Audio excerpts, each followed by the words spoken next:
Swayam Prabha. Digital India. Educated India.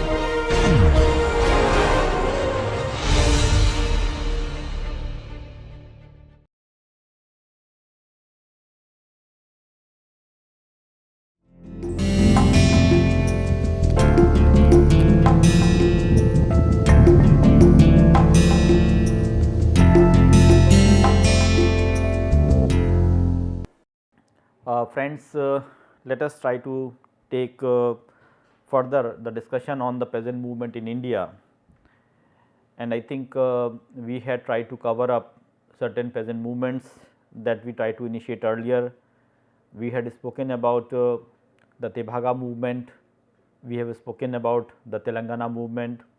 I think both of them were in the different areas. Basically, we try to speak about that Telangana, which was basically in the Hyderabad region, and we try to see Tebhaga, which was in Bengal. So, I think we had tried to cover up the different movements which has been there at different period of time, and most of the movements have been at the various phases of development. We try to see that what were the various undercurrents, what was the social setting which has been there. We also try to see that what are the conditions which has made the movement to germinate, and also we have seen that what are the circumstances which has made the movement to come to a specific shape, and then we have also tried to find out through the various studies that what had led to the decline of the movement. I think friends, when we try to speak about any movement, we try to see that any movement can be seen into various phases. Like first of course is the phase of emergence, which we try to see that how it starts, and that way if you try to see every movement has a specific beginning. Then it has the phase of expansion, which we try to see in terms of its intensity, and then we try to see that every movement have its decline, which is seen as the downfall of the movement. So, I think any movement whatsoever we try to see, either it is the Telangana or Tebhaga, we try to see that what has made the movement to come into picture and what has led to the decline. So, in the similar lines, now we are going to take up another important movement as a case study, and this is basically chapter 9th, which is focusing upon the specific movement, which is the Mofla rebellion. So, we are basically dealing with the Mofla rebellion, which is seen as a specific movement which tries to uncover another debate about the various peasant movements that we had. We will try to see that in this Mofla movement, which is basically concentrating around the Malabar area, it will try to explain the Malabar agricultural system and the role of British administrators, and also we try to see that the Muslim invasion of the Malabar has led to the widespread atrocities on the Hindu population. So, here also we try to see that it is basically the movement which involves the Hindu and the Muslim population. A new system of land revenue was on the basis of the actual produce from the land. Thus, in 1921, the aim of this movement was basically against the Janmi system and to establish an Islamic nation in Malabar. The British administrators has referred to it as an outbreak, as an Mofla outrage, and this particular unit 9th is basically expressing the genesis, social conditions and outcome of the Mofla rebellion. So, friends, let us try to see that what has made the movement to creep up, what were the conditionality which has made the things more ripe, and then also we try to see that what has led to the downfall of this movement. So, basically our concern will be more towards the changing social structure, which is basically making the movement to come into shape. We will try to speak about the revolt by Mofla peasantry, that is going to be an important issue because that virtually has led to the sharpening of the movements, and then we will try to see as the decline of the movement in terms of the downfall of the Mofla movement. I think these are important things that we have to see, and the main thrust of this unit is basically in identifying the changing agrarian structure of Malabar, and we also have to see the revolt which has been done by the Mofla peasantry, and we try to also identify what is the possible outcome of this movement. That is going to be an important issue. So, to begin with, let us try to speak about in detail what is the background that has made the Mofla to come up into a specific shape. The Moflas of Malabar in the southern India presents a fascinating case study. A series of Mofla uprising against both the Hindus, landlords and the British occurred throughout the 19th century and culminating finally in the greatest sustained armed revolt to break out in Malabar in the first quarter of the century. The chapter focuses mainly on the interaction of agrarian, religious and the political development and the Mofla response to them between the period of 1835 to 1921. I think this is the timeline in which we can locate the Mofla in terms of its intensity in order to explain the social structure and those changes within which we try to see the Mofla rebellion which has come into prominence. I think this period speaks about the range of activities which has been undertaken in the Mofla rebellion.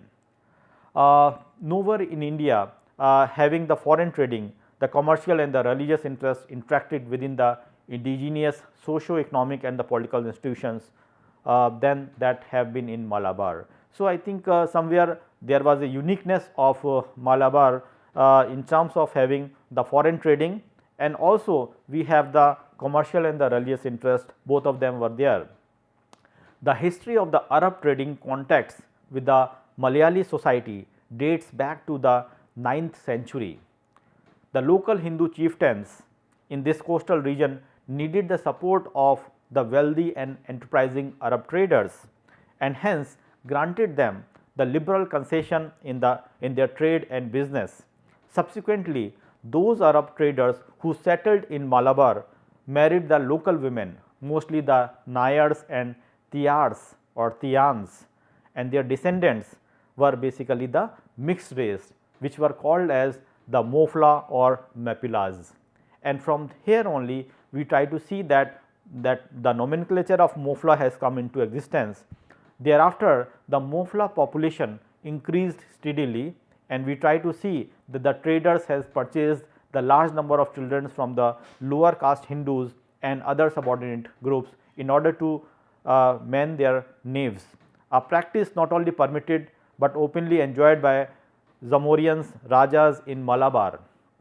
Occasionally, those Tiyars women who violated the rigid sexual taboos were sold to the Moflas, for whom each new proselytization was a welcoming addition, despite the fact that upper caste Hindus treated them as the outcast. So, I think somewhere we try to see that the movement has a social bearing in terms of the conversion, religious conversion, which was been quite visible. Now, let us try to see that what is the social structure which was prevailing and how it has changed through time. So, what is the social structure? Let us try to understand that conversion which was opened up as an avenue of social mobility for the Cherumars, who being at the bottom of the social hierarchy in the Malabar and being attached to the land as a slave labor, had suffered the oppression from the powerful land owning caste, particularly the Namudri Brahmins, for the centuries.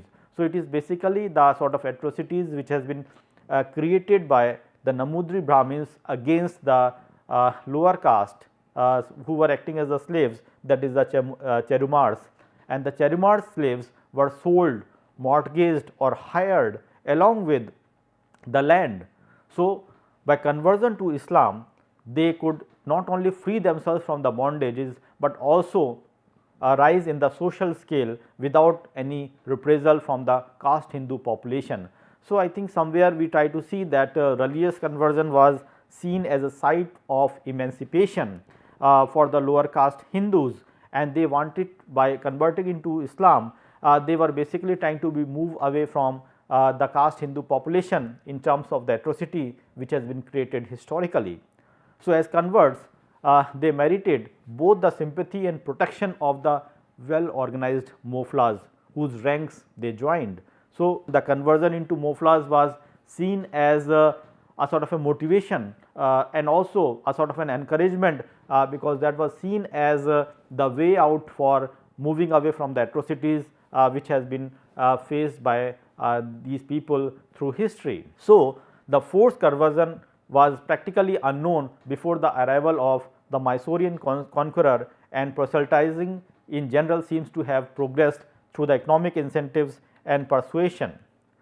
The Arab monopoly of the trade and their political influence were both endangered when the Portuguese arrived in Malabar at the end of the 15th century. So, till 9th century we try to see that Arab monopoly has been there, but later on we try to see that Portuguese has arrived. Later on the Dutch, English and the French also joined the contest for supremacy in the Malabar export trade. The historical details of their mercantiles and power rivalry are documented elsewhere and need to be repeated here also. In the coastal towns, the Moflas were actually usually employed as petty traders and merchants, but a large proportion of those in the interior had taken to agriculture. They also emulated the martial marital traditions of Nayars and acquired a reputation as warriors. So, we try to see that they were also seen as the warriors. Most of the Moflas, however, lived in the areas governed by the Hindu chieftains. The Arikal Raja of Kannur was the only Muslim chieftain who had a political power to reckon with the northern Malabar. His troops consisted mostly of the Moflas. Occasionally, the Moflas were recruited as soldiers by the French and the English as well as, but this was in no sense a political alignment.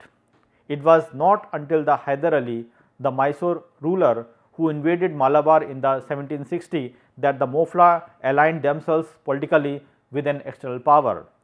But before that, it was basically seen as a apolitical activity. During these invasions, the Namudri Brahmins fled in fear and sought asylum in the state of Travancore, where the ruler were Kshatriyas, that is the warrior caste Hindus, and while the Nayar chieftains either followed the suit or surrendered to the conqueror or took refuge in the jungles to continue the struggle. Those who attempted to resist and recapture their territories were brutally suppressed by Mysoreans. So, in the first decade of the British rule in Malabar, one of the questions that caused the new authorities an anxiety concerned the land owning rights of the different classes. The Nayars and the Namudris were now returning and re-establishing themselves, but during their absence many Moflas had taken possession of the land and they had previously held with them. The new government has a difficult time reconciling the conflict claims to the land of Nayars and Moflas. So, somewhere we try to see that this situation of ambiguity over the control over the land was seen as a conditionality of discontent, and particularly in checking the widespread of the Mofla banditry.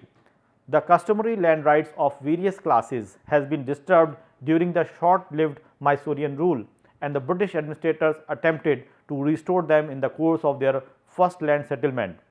Therefore, the way that the British understood the various different kinds of land tenure and defined and enforced them should provide us with certain clue as to the cause of Mofla rising that occurred throughout the 19th century, culminating in the rebellion of 1921. So, virtually we try to see that a certain amount of issues with regard to the land tenure in terms of the control over the land, that was one of the burning issue which has basically led to the Mofla uprising, and that is why we are trying to consider it as a form of a peasant revolt. In the Malabar, the economic hierarchy of rights correspond perfectly with the several tied social structure, like we have Namudri Brahmins at the top and Cherumars pulayas and parayas as at the bottom of the ladder. Although the exact nature of the Namudri superior rights in land was rather unclear until the first British settlement, it is nevertheless true that members of the priestly caste had held large estate for centuries. The ancient land tenure system in Malabar was somewhat similar to the feudal system of tenures in the medieval Europe. The ruling king made grants of land to Namudri Brahmins for the management of temples and other institutions they looked after, and also the Rajas and the chieftains who were basically the Nayars and who had a military obligations to the king to protect his territory with their retainers. So, the fundamental idea in the Malabar land system thus seemed to be protection and supervision rather than ownership in the sense of modern use. So, those who held land, they were basically called as the Janmis, that is those having the birthright.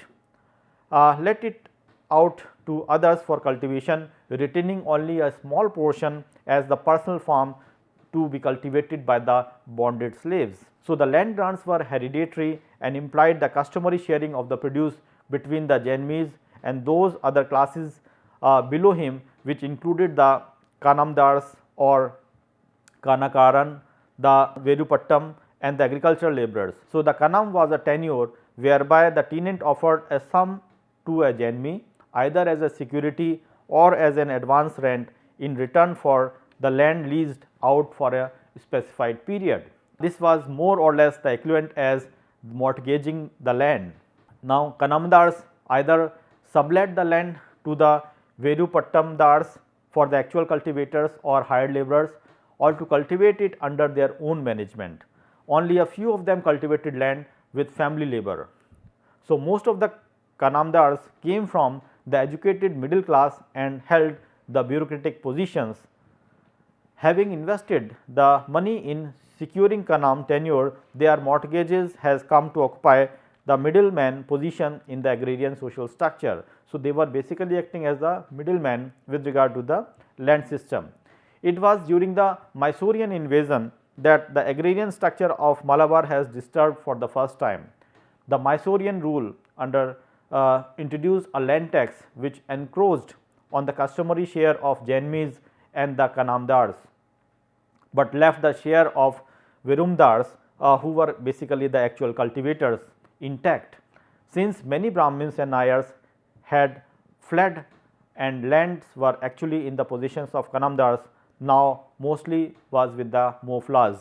Therefore, in all probability it was the Mofla Kanamdars and that the Mysore revenue officials made through the first settlement.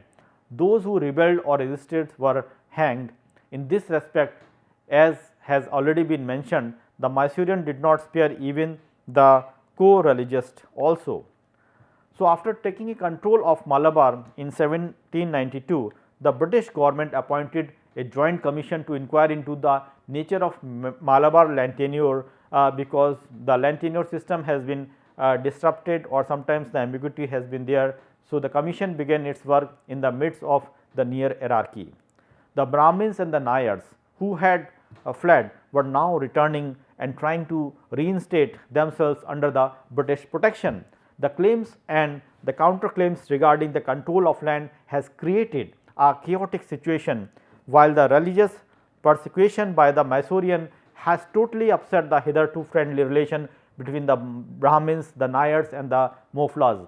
It was therefore the urgent need to settle the land questions in Malabar that drove the first joint commissioner to recognize the Janmis rather harshly as an absolute proprietary rights in the land, and to declare the Kanamdars and Verupattamdars the tenants of the Janmis. It was basically seen as the leaseholders liable to be evicted at expiry of the lease. So, to a degree, the British recognition of the Janmis right as an absolute proprietary right may be seen as a part of general tendency to relate the kind of property rights with which the English administrators were familiar at home. Secondly, the commissioner used the system of land settlement in Mysore as their point of reference, with the result that the revenue rates they fixed were very high. In 1800, for example, the revenue burden amounts to 35 to 40% of the gross produce. Thirdly, the government relied on the recently restored Hindu Rajas and the chieftains for the collection of revenue, and this resulted in unequal assessment. Mofla cultivators being rated more heavily than the Hindus. This occasioned the several outbreak of violence between the Moflas and Nayars, which were suppressed by the Britishers. So, it is important to note that the recognition of Janmi as an absolute owner or the lord of soil formed the lasting basis of the British land policy in Malabar, and throughout the 19th century the British administrative and the judicial institutions thus worked directly to restore the landed aristocracy of the Namudri, Janmis and Nayars. So, we try to find out that the preservation of class of landlord was vital to the British policy of securing the allies, although they professed the aim of the policy of restoration, which was been stated to be attainment of the highest objective of the good government and the future improvement of the people. Corruption was rife in the ranks of the revenue staff, who made a common cause with the landlords, tempered with the deeds and contract, so as to be best serve the landlord's interest, and by such means also made their own fortunes. With newly established law courts, Janmis were able to extort more renewal fees and rent from the leaseholders, whom they simply threatened with legal evictions if they were refused to pay. By such means, each superior right holders could extract a large share than previously from the one immediately below him in the chain of sub-unification, and the worst sufferers of all were the Verupattamdars and the landless labourers, whether the Mofla or the Hindus. Now, let us try to see the Mofla rebellion, which actually took place in Malabar in 1921, and I think that may be the grounding through which we can really understand that how or what has made the Mofla rebellion to happen in a specific fashion. The Mofla peasant movement was engineered in August 1921 among the peasants of Malabar district in Kerala. The first important thing is that the Mofla tenants were Muslims, and they initiated against the Hindu landlord and the British government. So, it was basically a tussle between the religion, between the Hindus and the Muslims.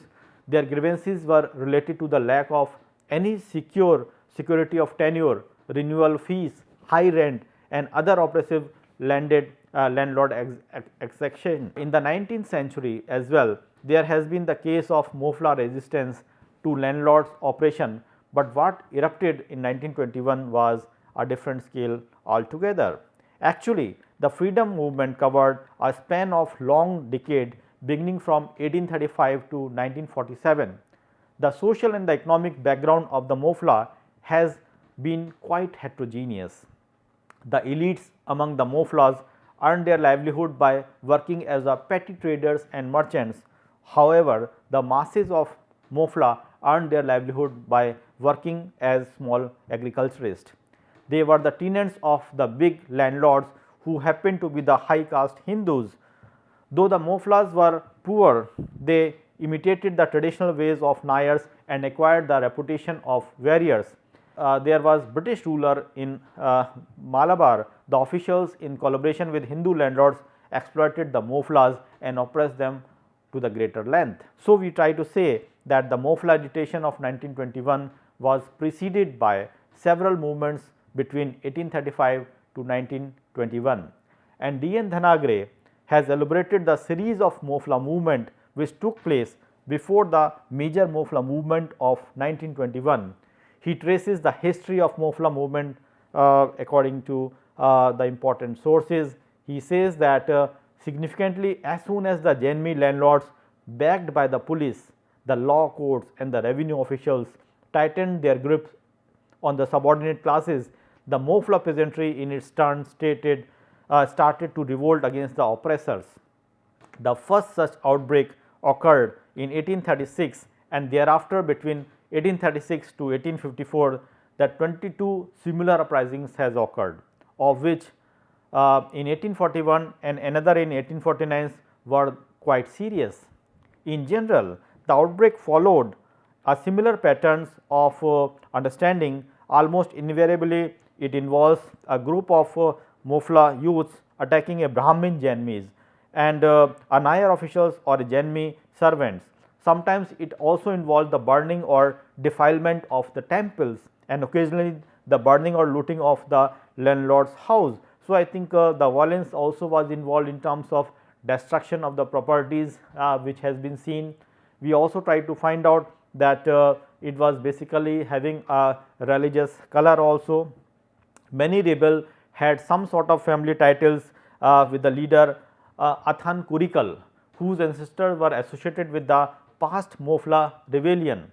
Athan was angry about the way the large number of evictions done by Hindu landlord and deprived the Mofla peasant and the way the government encroached the inams ya waqf, that is the tax free land, and thus the Manjari revolt was termed as a sheer fanatism which was having a religious beliefs. Later on in 1852, the government of Madras appointed a commissioner to inquire into the case of Mofla disturbance, but they also favored the Hindu landlords, and after this the deadline were fixed for Mofla to surrender the arms. In 1855, the Connolly, who was the DM of Malabar, he was having a tragic death and which led to the further intensification of the repression. His killers were captured and publicly hanged.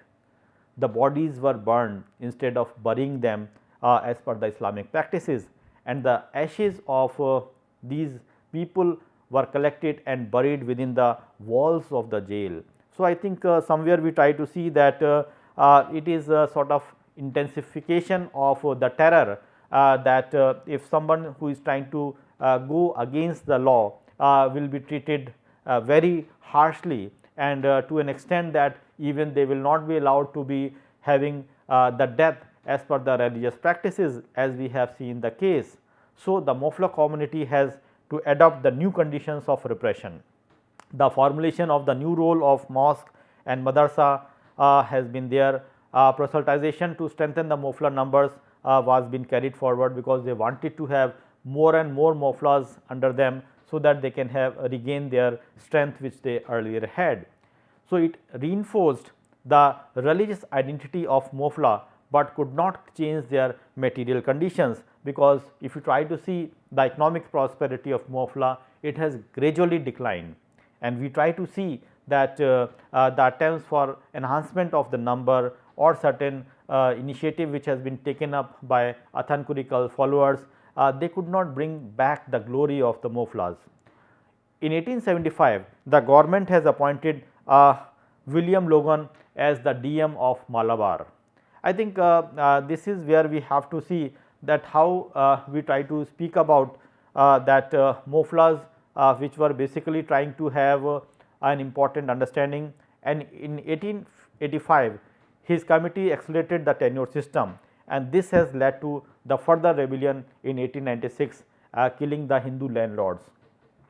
I think if we have to speak about these particular issues, we try to find out that the sort of Mofla rebellion was basically seen as an outcome of certain religious what you can say color. Especially we try to see that initially there was some favor which was been given to the so called what you can say the past inheritors of the land. Especially we try to speak about the Moflas who had been safeguarded by basically the initial rule, but when we try to see the support of British, we try to find out that the Britishers they sometimes try to support the Hindu landlords, and that is where we try to see that there was a certain amount of distress which has been there, and virtually we try to see that these religious colors has basically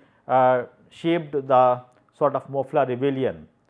We try to see that many arrangements have been made, especially we try to speak about that how we have many different shades which has been given. We try to speak about how the different higher caste populations which were basically the Hindu the Hindu population who were basically seen as the Namudri Brahmins, they had the supremacy, and the Cherumars who were basically the lower caste Hindus, they were being exploited in the old arrangements, and how the Cherumars were being motivated to switch off from the Hindu religion to the Muslim religion in terms of having certain amount of escape from the atrocities which they were facing. So, virtually we try to find out that these Cherumars, when they were converted into Islam, and we try to see that they form the part and parcel of the Mofla, and these Moflas which were basically having a certain amount of what you can say benefits when the Arab monopoly was there. So, during the Arabic time, when the Arabs were having the monopoly in terms of trade and political influence, they were basically having the upper hand, and Moflas were being blindly supported. Even the proselytizations, the religious conversions have been there, which has been safeguarded by the Arabs, and the all possibilities of the favors were been given to the Muslim population, and even the land were been granted to them in terms of the benefits. And we try to see that during this particular period there was bad arrangements which has been made for the Hindu rulers. Basically even the control over the land was been taken away, and it was been basically given to the Moflas. But the things have changed when we try to see that the advent of the other what you can say trading institutions have come into the picture, especially the advent of Portuguese in Malabar, and then we have the Dutch and the English who has gradually joined. And also we try to see that the sort of an arrangements which have been perpetuating in the Malabar region, and how the Moflas were basically been benefited. And we try to see that the Nayars who were been having a good reputation in terms of the martial traditions, they were not basically given the upper hand in terms of a support. But virtually we try to see that as the British rule in the Malabar has come into prominence, the Nayars and the Namudris, they were started returning and re-establishing themselves. And during this initial period when the Moflas were given the upper hand, I think most of the land rights were given to them directly or indirectly. And once the British rule has came back came in Malabar, they try to really try to restructure the land arrangements, and through the various committees they try to set up certain arrangements whereby the Hindu chieftains, that is the Nayars and the Namudris, they could gain the benefits which they had retained earlier, and the Moflas who had the possession of the lands, who had previously having the control over the lands under the Arab rulers, now it has to be taken over, and now it has to be given to the Nayars. And even we try to see that certain amount of Mofla banditry also has been promoted, and the customary land rights of various classes has been disturbed when the Mysore rule has been invented. So, during the Mysore rule, I think certain amount of land grab initiatives have been taken up, and Mofla banditry were trying to capture the lands of the Hindu chieftains, basically the Nayars. But however, when the things have changed back again, and we try to see that again when there is an advent of the British rule, we try to speak about that the arrangements have been restructured again. The ruling king made grants to the land to the Namudri Brahmins for the management of temples, and the Raja and the chieftains, mostly the Nayars, they had been given the military obligations to the king to protect the territory. So, I think it is again what you can say, trying to see the sort of churning which has taken place. So, it is the whole movement has to be seen in terms of having wave arrangements, whereby there is rise of the Moflas, and then there is a downfall of the Moflas in terms of their control over the land.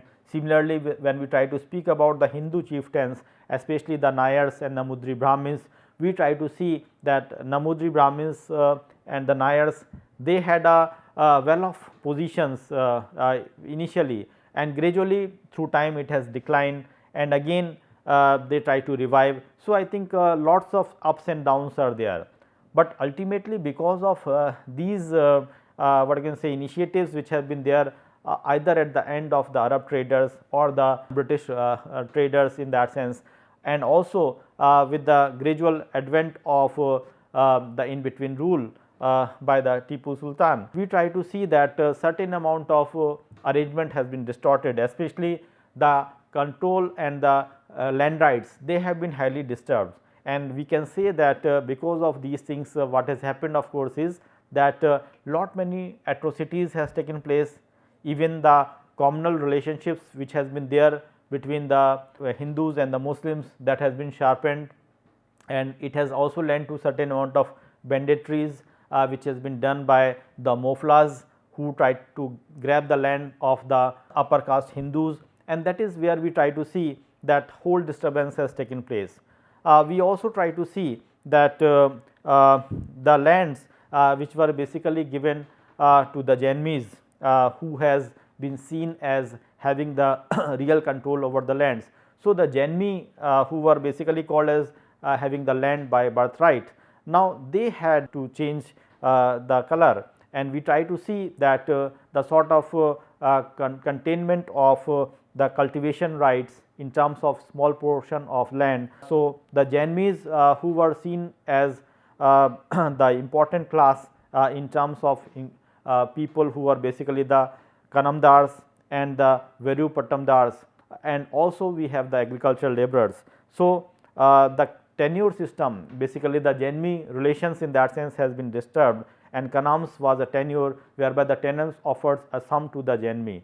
So, I think somewhere we try to see that the arrangements which have been there between the different caste groups also has changed, and we try to see that the issue of Kanamdars in terms of giving certain land to the Verumpattadars for actual cultivation in terms of hired laborers to cultivate their own management. So, I think these are the arrangements which have been there, although they were not the permanent structures, but we try to see that it has basically led to certain amount of distortion and the sort of exploitation which has been there.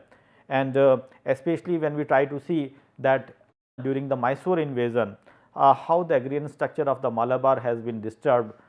Basically we try to see that the customary shares of the Jainis and the Kanamdars, that was basically been disturbed, and we try to see that the Brahmins and Nayars virtually they have to leave the land, and the lands were actually in the possessions of the Kanamdars, who were basically the cultivators, and most of them were the Moflas. So, virtually the land rights were given to the Moflas back. So, I think these sort of rivalries which has been there historically, either it is the British invasion or it is the Mysore invasion, or it is sometimes seen as the Arab invasions, all these things has led to the whole distortion of the agrarian relations. And we try to see that suddenly the people who have been the landlords has to just give off their land, and those who are basically having the control over the land in terms of cultivations, they have become the real landlords, and gradually when the things have changed, so the landlord has becomes back to the tenancy in terms of the tenants of that land. So, I think these arrangements were making the things more different, and various arrangements has been made by the various ruler, especially the British government, who tried to bring back the glory of putting the Malabar land tenure straight. I think and for that they have appointed the various commissions, and somewhere the British government had tried to favor the Hindu landlords, Hindu chieftains who are basically serving their armies, and that is how they tried to give back certain amount of control to the Brahmins and the Nayars who had fled away. So, we try to see that these supports or these arrangements have somewhere led to certain amount of changes within the existing structure, and ultimately we try to see that Mofla rebellion has to be seen in terms of a certain amount of outburst which is coming out because the so called ruler has been thrown off or has been changed, and then suddenly there is certain amount of land grabs which has been there by sometimes the Hindu chieftains, or sometimes it has been done by the Moflas. But on all possibilities and probabilities, it is found that the sort of recognition of Jainism as an absolute owner, as the lord of the soil at certain period of time during the British land policy, that has happened, and all favors were given to the Hindu landlords. But at the same time, we also find out that the Moflas has also had the high level of motivation for acquiring the land. So, virtually we try to see that these arrangements had made the things more chaotic, and that is how we try to see a shift which has taken place.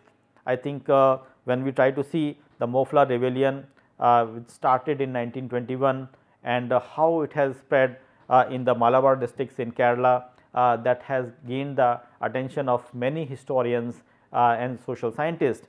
Basically, we try to see that it was basically the Muslims who had agitated against the Hindu landlords and the British government. So, this Mofla rebellion is basically seen as the Muslim landlords who were basically fighting against the Hindu landlords and the British government who were tied together. And this is where we try to see that the land lack of any security of tenure, I think that was one important issue, and then the high rents and the oppressive landlord execution, I think were certain important issues which Mofla resistance was trying to overcome. And in order to do that, I think somewhere the initiatives have been there which has taken the shape of violence, including the burning of the houses of the landlords, or sometimes even trying to disturb the religious institutions of the upper caste Hindus, and that is how we try to see that the things have been shifted. And we try to find out that somewhere we have the bearing of certain amount of the previous rulers like Athan Kurikal, who has played a prominent role with regard to bringing the Mofla rebellion into the picture. And we try to see that how the British governments, they try to support the Hindu landlords and deprive the Mofla peasants. So, that has been highly questioned by the followers of Athan Kurikal, and we try to see that when there was Lord Colonelly, who was the DM of Malabar, has been has a tragic death, virtually has led to certain amount of intensification of what you can say the disturbances between the Mofla Muslim rulers and the and also the Hindu chieftains. And I think this is where we try to see, even when the William Logan as the DM of Malabar, he was trying to make certain reforms in terms of bringing about some favor to the Hindu landlords, but the rebellion was gone to such an extent that many Hindu landlords were being killed by the Moflas, and that is what made this movement more violent.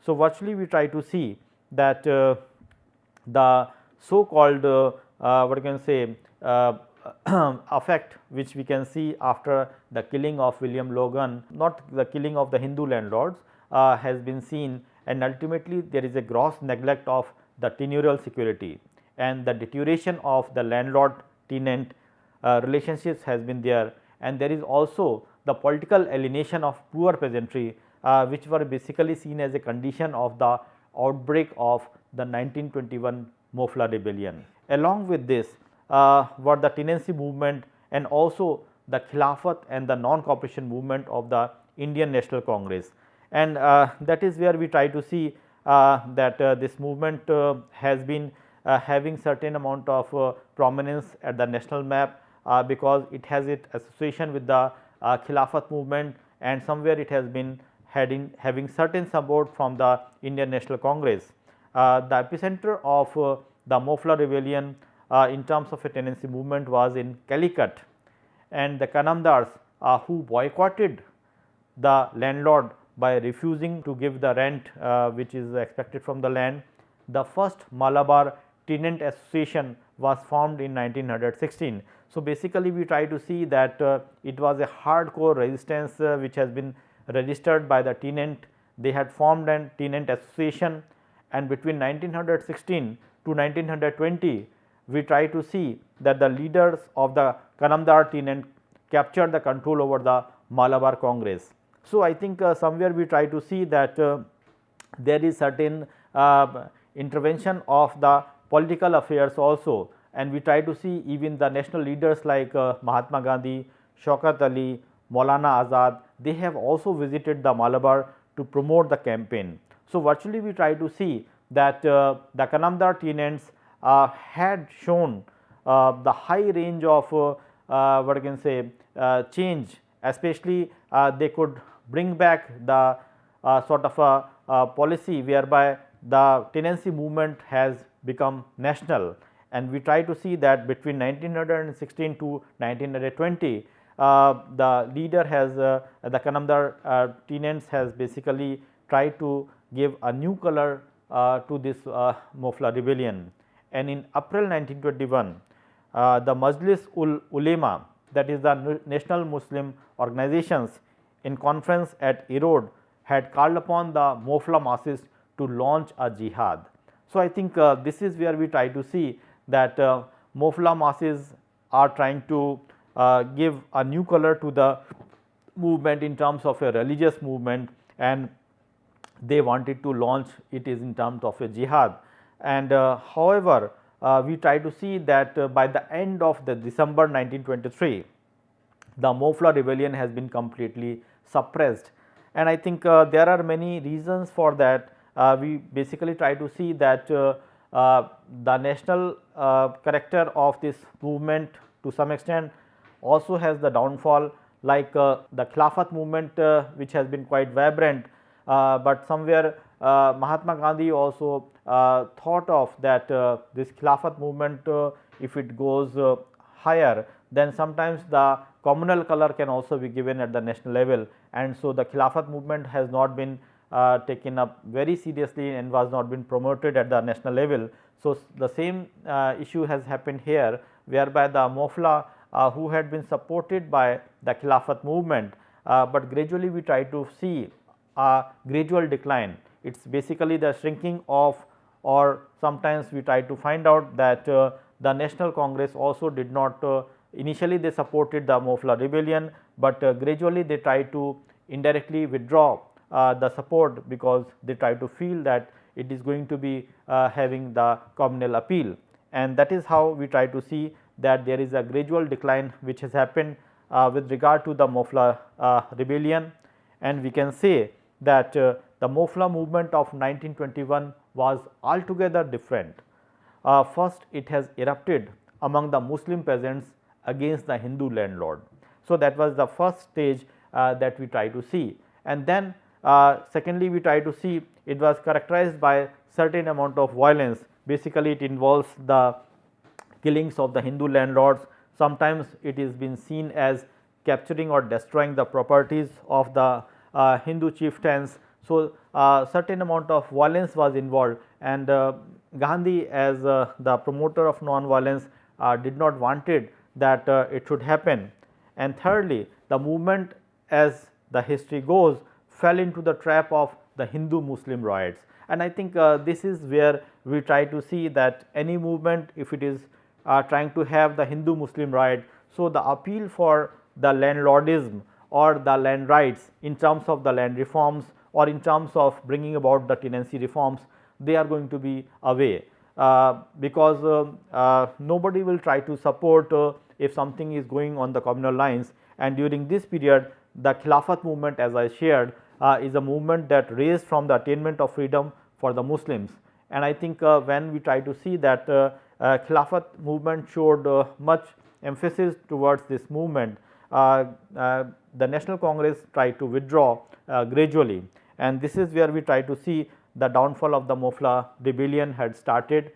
Some of the important causes of Mofla peasant movements which we can narrate are basically we try to see that any analysis of the present movement of Mofla should take into account that the Moflas were Muslim peasants. Their landlords were called the Janmis, who were basically the Hindus, and the relations between the Janmis and the Moflas were historically quite unfriendly. In other words, the relations were both economically and religiously antagonistic, and in 1835 the Hindu landlords suppressed the Mofla tenants. So, we try to see that the basic cause of Mofla agitation was oppression against the Janmis. So, it was basically the Janmis, the relationship between the Janmis and the Moflas, which was going to be very important cause for bringing about the Mofla rebellion. Another important issue is that the land tenure system in Malabar was quite unfavorable to the Mofla tenants. As we have said that the Mofla tenancy has been fluctuating according to the rule, and sometimes we try to see that during Arab time, Arab rule, it was very ripe, but when we try to see during the British rule, suddenly there was a sharp decline. So, we try to see that there are different shades of Mofla tenancy which has happened. There was a total insecurity of the tenure to the Moflas, if you say, and they could be ejected from their land without any appropriate notice. So, I think these are certain things which has happened. Then we also try to see that the immediate cause of Mofla agitation was the renewal of the fees at the exorbitant rate fixed by the Janmis, and this was unbearable for the Moflas. In a true sense, we try to see that execution practiced by the Janmis were of very high order, and more often we try to see that Moflas were discriminated against the Hindu tenants. So, there are two different things which goes simultaneously. We try to see that the land relations which has not been having a specific subject, sometimes there is a fluctuation with regard to the ownership, and we try to see that the Hindu tenants have been treated differently. However, the Muslim tenants have been treated differently. So, I think these are certain things which has created more unrest with regard to the movement, and the course of event that has led to the Mofla movement can be seen in a specific sense, that the first impetus of the Mofla resistance which is started against the landlord, it has came from the Malabar District Congress Committee, which was held at Majeri in April 1920. And we try to see that this conference supported the tenants cause and demanded the legislation to regulate the landlord tenant relationships.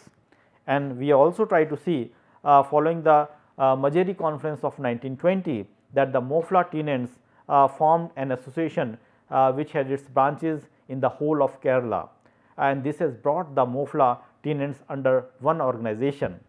So, we try to find out that the motivating factors for the 1921 Mofla agitation was also the Khilafat movement, which has constituted a wider part of national struggle for independence, and this movement developed its roots in Malabar also.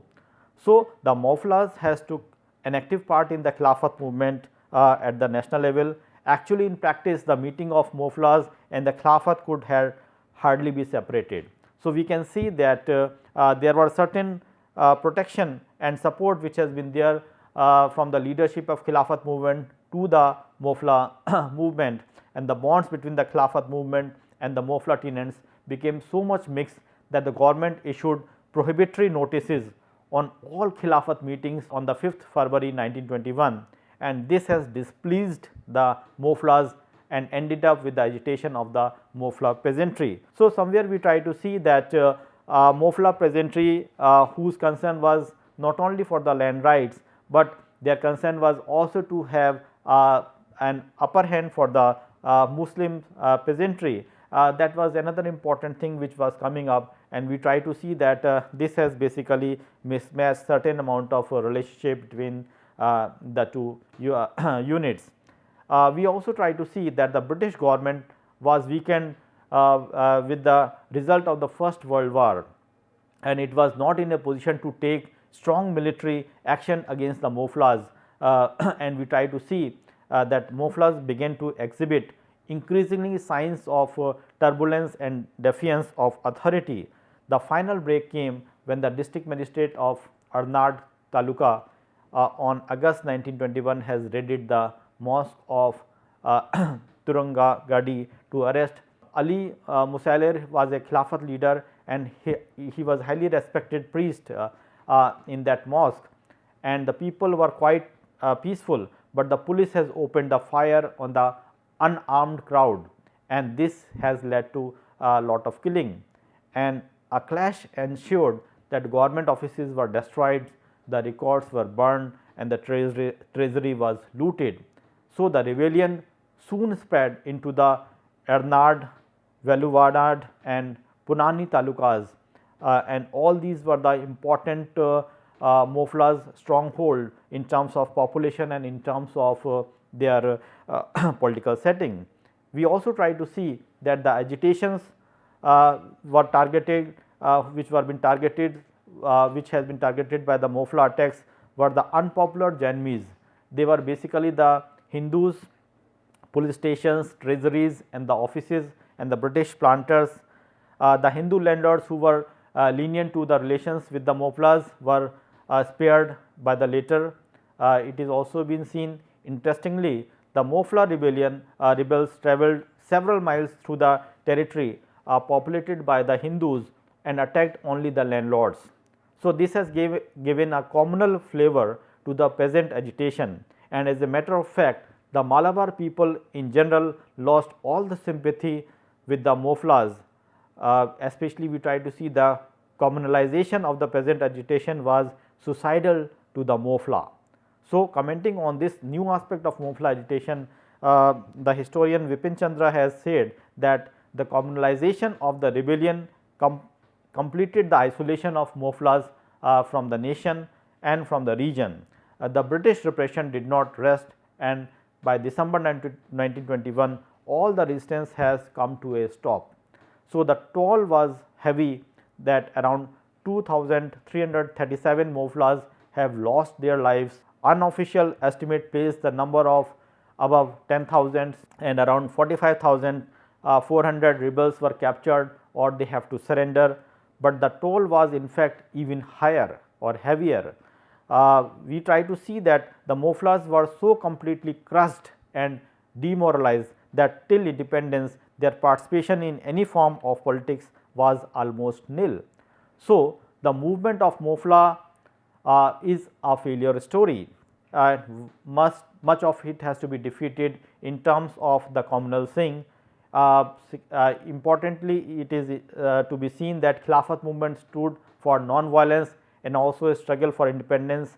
So, the Mofla took it to violence and a method of agitation. So, I think on principle they were very different, and also we try to see that the movement did not motivate the peasantry of the neighborhood to stand in arm against the landlords because it has a communal angle. So, it was perhaps the lone tragedy of Moflas that their landlords happened to be Hindus, and this was never a case in any of the agitation which took place during the 1920s and earlier. So, to conclude, we can say that the peasant movement which took place in the 19th and the 20th centuries were part of the wider national struggle. On the one hand, these movements were influenced by the freedom struggle, and on the other hand, their impact on the struggle was also important. And we try to see that how the peasant movement which took place either at the transitional period which ended with the freedom struggle and attainment of the freedom struggle, and ultimately we try to see that the analysis of this peasant movement is going to be quite crucial.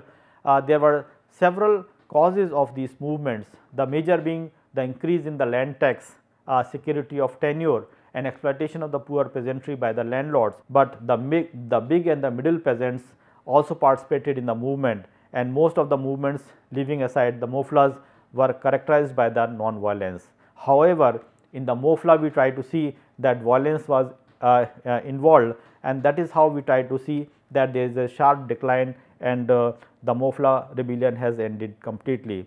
So, friends, I think this is where we have to learn, take a lesson from this particular discussion that we had, that how Mofla rebellion has taken an ugly shape and resulted into the sharp decline. And I think plenty of material is available for further readings. We can have the contribution by D.N. Dhanagre that is on peasant movement in India, that one has to see, and apart from that we have the contribution by A.R. Desai on agrarian struggle in India after independence, that is in 1986, we have to see for further learnings. So, with that friends, we are going to end up these discussions and we will try to have further interaction in the coming future. Thank you for the patience listenings and enjoy your day. Thank you.